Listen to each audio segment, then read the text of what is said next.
Budget సెషన్స్లో governor గారి ప్రసంగం మీద కానీ అలానే బడ్జెట్ ప్రవేశపెట్టినప్పుడు కానీ ఎడ్యుకేషన్ సిస్టమ్కి సంబంధించినటువంటి అనేకమైనటువంటి కొలాప్సెస్ అంటే నేను ఒక రకంగా వీటిని విధ్వంసాలు అంటాను.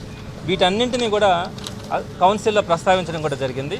దీనికి సంబంధించి ఒకటి రెండు అంశాలు కాదు, ప్రతి దాంట్లో కూడా ఏ విధంగానైతే గత ప్రభుత్వం విద్యకు అత్యంత ప్రాధాన్యతనిచ్చిందో ఈ ప్రభుత్వం ఏ విధంగా అయితే వాటన్నిటిని కూడా ఇగ్నోర్ చేస్తూ ఉందో వాటన్నిటిని కూడా ఎత్తి చూపే క్రమంలో ప్రధానంగా ఒక అంశం దగ్గర లోకేష్ గారు ప్రధానంగా అబ్జెక్ట్ చేస్తారు. ఆ అంశం ఏంటంటే మామూలుగా ఎవరు కూడా ఎడ్యుకేషన్ సిస్టమ్ ప్రధానంగా హైయర్ ఎడ్యుకేషన్ సిస్టమ్కి వచ్చేటప్పటికి ఏ గవర్నమెంట్ కూడా ఇన్వాల్వ్ కాదు.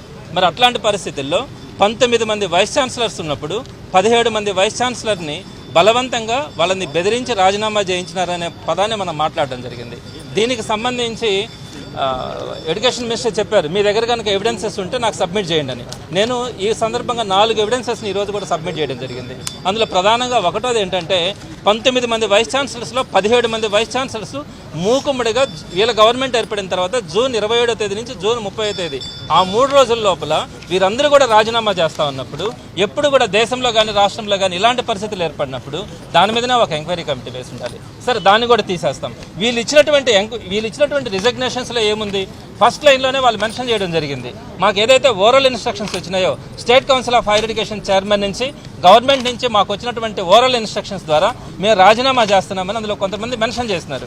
ఈ విధంగా మెన్షన్ చేసినప్పుడు మీరు ఈ రిజగ్నేషన్స్ని యాక్సెప్ట్ చేసినప్పుడు ఏదైతే ఛాన్సలర్ గవర్నర్ గారు అపాయింట్ చేస్తారని మీరే చెప్తా ఉన్నారో మీరు ఏ విధంగా మీరు ఇన్స్ట్రక్షన్స్ ఇవ్వగలుగుతారు? ఏ విధంగా స్టేట్ కౌన్సిల్ చైర్మన్ ఇన్స్ట్రక్షన్స్ ఇచ్చినాడు అనే పదాన్ని చూసినప్పుడు మీరు దీని మీద కూడా ఒక ఎంక్వైరీ చేసి ఉండాలి. ఎందుకంటే భారతదేశంలో వైస్ ఛాన్సలర్స్ వ్యవస్థ కానీ యూనివర్సిటీ వ్యవస్థకు కానీ ఒక ప్రాముఖ్యత ఉంది. మరి అలాంటి పరిస్థితుల్లో ఇది ఒక బ్యాడ్ సిగ్నల్ వెళ్ళేదానికి అవకాశం ఉంది కాబట్టి ఎంక్వైరీ వేసి ఉండాలి. మీరు ఎంక్వైరీ వేయాల కేవలం 6 నెలలు ఇంకొక 2.5 సంవత్సరం పాటు వాళ్ళకి అవకాశం ఉన్నా కూడా మీరు వాటన్నిటినీ కూడా ముందుగానే రిజైన్ చేసినప్పుడు మీరు ఎంక్వైరీ వేయకపోవడం కానీ రాజీనామాలు చేసిన దాంట్లో మెన్షన్ చేసిన దాని మీద కూడా మీరు ఎంక్వైరీ వేయకపోవడం కానీ అది మీ తప్పిదం. అదేవిధంగా రెండవది, గత ప్రభుత్వం చాలా అమెండ్మెంట్స్ తీసుకొచ్చింది యూనివర్సిటీస్ని డెవలప్ చేయడానికి.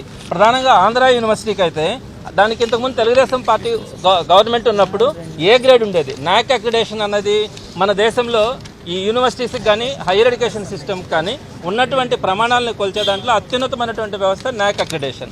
ఈ నాక్ అక్రిడేషన్కి సంబంధించి ఒకసారి చూసుకోండి, మా ప్రభుత్వం వచ్చిన తర్వాత ఏ విధంగా ఉందన్నది. ప్రతి దాంట్లో కూడా ఫర్ ఎగ్జాంపుల్ ఆంధ్ర యూనివర్సిటీ కానీ తీసుకుంటే ఆ గవర్నమెంట్లో ఏ గ్రేడ్ ఉండేది, ఈ గవర్నమెంట్ వచ్చిన తర్వాత హైయెస్ట్ గ్రేడ్ A++ వచ్చింది. దీన్ని ఇండియాలో ఉండే టాప్ 3 యూనివర్సిటీస్లో మన ఆంధ్ర యూనివర్సిటీ ఒకటిగా నిలబడింది. హైయెస్ట్ మార్క్స్ కూడా వచ్చినాయి. అలా ప్రతి యూనివర్సిటీ కూడా అప్గ్రేడ్ అయింది. B+ ఉండేటివి A గాను, A ఉండేటివి A+, A++ గాను ఇలా నాక్ అక్రిడేషన్లో అత్యున్నతమైనటువంటి స్థాయికి కూడా మన యూనివర్సిటీస్ అన్నీ కూడా డెవలప్ అయింది కేవలం వైఎస్ఆర్సీపీ గవర్నమెంట్లోనే. అలానే మూడోది కూడా ఎవిడెన్స్ ఇచ్చినాం. ఏదైతే SV యూనివర్సిటీ కానీ SK యూనివర్సిటీ కానీ ఇలా కొన్ని యూనివర్సిటీస్లో కొంతమంది రౌడీలు వెళ్ళి లోపలికి వెళ్ళి బలవంతంగా చెప్పలేనటువంటి మాటలతో కూడా మాట్లాడి వారందరినీ కూడా రాజీనామా చేయించిన పరిస్థితి మనం చూసాం. ఆ వీడియోస్ అన్నింటినీ కూడా పెన్ డ్రైవ్ ద్వారా వాళ్ళకి పెట్టి ఇవ్వడం జరిగింది. అలానే వాళ్ళకి పేపర్ కటింగ్స్ కూడా ఇవ్వడం జరిగింది. పేపర్ కటింగ్స్ ఇచ్చినప్పుడు ఒక పేపర్ గురించి వాళ్ళు ప్రత్యేకంగా మాట్లాడుతున్నప్పుడు ఆల్ ఇంగ్లీష్ పేపర్స్ ఏదైతే హిందూ కానీ డెక్కన్ క్రానికల్ కానీ వీటన్నింటిలో కూడా ఇండియన్ ఎక్స్ప్రెస్ కానీ వీటన్నింటిలో కూడా వచ్చినటువంటి ఆర్టికల్స్ ఈ విధంగా తెలుగుదేశం గవర్నమెంట్ వచ్చిన తర్వాత బీసీస్ని అంతని కూడా బెదిరించి రాజీనామాలు చేయిస్తూ ఉంది. ఈ సంస్కృతి ఎక్కడా లేదన్నది కూడా ఆ పత్రికల్లో వచ్చినటువంటి కటింగ్స్ కూడా వాళ్ళకి ఇవ్వడం జరిగింది. ఈ అంశాలన్నింటినీ కూడా వాళ్ళకి పెన్ డ్రైవ్ల ద్వారా కానీ ఎవిడెన్సెస్ అన్నీ కూడా ఇచ్చి దీని మీద జ్యుడిషియల్ ఎంక్వైరీ ఇవ్వమని కూడా కోరడం జరిగింది. దానికి సంబంధించి ప్రభుత్వం నుంచి ఎలాంటి స్పందన కూడా లేదు. ఇదే కాదు, రాబోయే రోజుల్లో అన్ని అంశాల మీద కూడా గట్టిగా ప్రభుత్వాన్ని ప్రశ్నించడం జరుగుతుందని మీ ద్వారా తెలియజేస్తా ఉన్నాను.